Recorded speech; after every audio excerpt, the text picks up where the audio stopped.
Coming to you live and/or pre-recorded, I'm Sven Sandberg from the WTTT studios in beautiful Central Florida, and this is the Time Traveler, random ramblings and mindless musings from a prematurely retired travel consultant with your host, Greg Angstrom.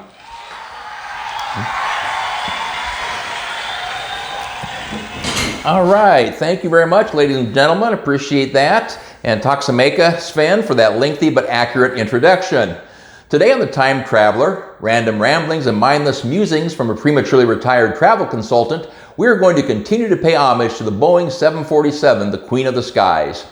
Before we start, however, I need to apologize to Sven for throwing him under the bus in regards to messing up the name of this show and not securing any sponsors before we went live.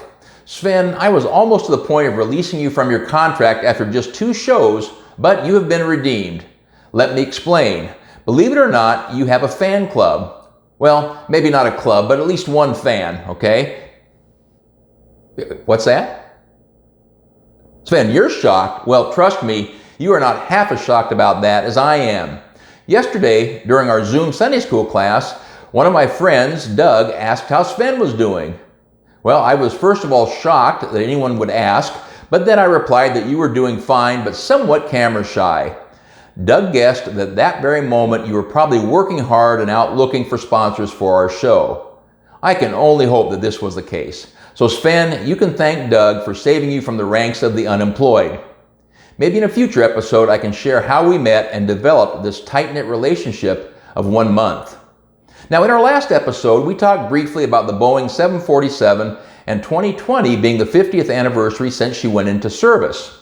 Now here's a model of the Boeing 747-400 that United has been flying. Boeing also made a 747-100, 200, 300, and 400, and a 747-8. They also came out with an SP model, which basically was 47 feet shorter, but could cover longer distances. You may also remember from our last episode that this is the Battleship Gray livery that United is flying on that model, and that was used from 1993 to 2004. Now just a few factoids about the 747. She has flown more than 5.6 billion, that's billion with a B, 5.6 billion people. The wingspan of 195 feet is longer than the Wright brothers' first flight of 120 feet. The worldwide fleet has logged more than 48 billion miles, equivalent to 101,500 trips to the moon and back. The tail height is equivalent to a 6-story building, and the upper deck alone has the same square footage as a Boeing 737, and the airplane requires a runway of 1.3 miles in length. Finally, at the Boeing factory in Everett, Washington, we have the world's largest building by volume at 13 million cubic meters. It is so large, it has its own weather systems inside, and clouds sometimes form inside the building. Sadly, the pandemic has forced British Airways to prematurely retire their fleet of 31 747s. Qantas flew their last 747 flight about 10 days ago, so that leaves only 3 commercial airlines still operating this Queen of the Skies. Lufthansa with 28, and Cathay Pacific and Korean Air both have 20 in their fleet. You can imagine with a plane this large and with such a long history of service, there are a multitude of facts that will go unmentioned. I know that true aviation geeks, or Abe geeks as they are affectionately known, want more details, but the rest of you have probably already left the video. I promised to share a few details about the 2 trips that my wife and I had the privilege of flying in the iconic upper deck of the 747 in first class. Now for the record, we had next to no cost for either of these trips. Let's get into the time machine and set the dial for 1987. That was the year that the Iowa Hawkeyes played in the Maui Invitational, one of the premier preseason college basketball tournaments. Our travel agency that we owned in Iowa from 1983 to 1991 put together trips for the Iowa fans to watch their beloved Hawkeyes. These were promoted by WHO Radio, the voice of the Hawkeyes, so we had quite a following for our Hawkeye group tours. Our group that year flew Trans World Airline, or more widely known as TWA, and here is a picture of that TWA 747. You can see the red and white were the color schemes, a beautiful bird sitting there on the runway. TWA had a storied 71-year history with well-known names such as Howard Hughes and Carl Icahn associated with it until they were purchased out of bankruptcy by American Airlines in 2001.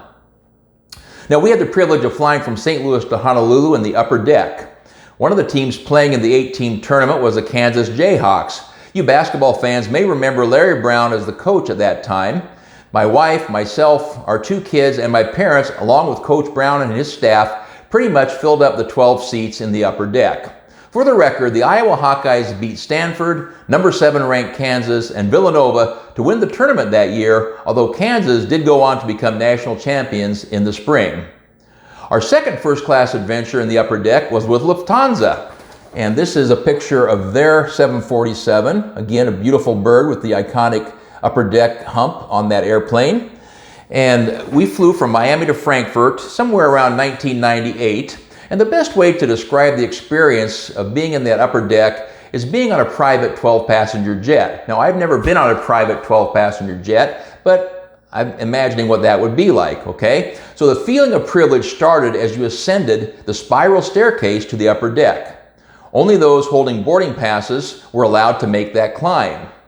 Now, we had 2 flight attendants for the 12 of us, and it's amazing how quiet and relaxing a flight can be with only 12 passengers in your area instead of hundreds. You can get spoiled very quickly. Now, in those days, even first class did not have lie-flat seats that are the norm for business and first class cabins today, but the recline was between 135 and 150 degrees. One thing I remember besides the comfort and quiet for the 9.5-hour flight, the flight attendants actually prepared hot food in the aisle right at our seats. It is hard to beat potato pancakes with sour cream and applesauce at 35,000 feet. I hope you've enjoyed your time traveling with me today. Remember, in these chaotic, uncertain times, there is one thing that never changes.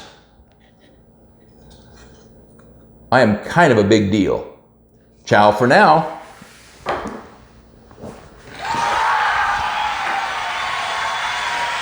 Thank you for joining us for today's episode. Remember to subscribe, share, and like this channel. This is Sven Sandberg for The Time Traveler, random ramblings and mindless musings from a prematurely retired travel consultant.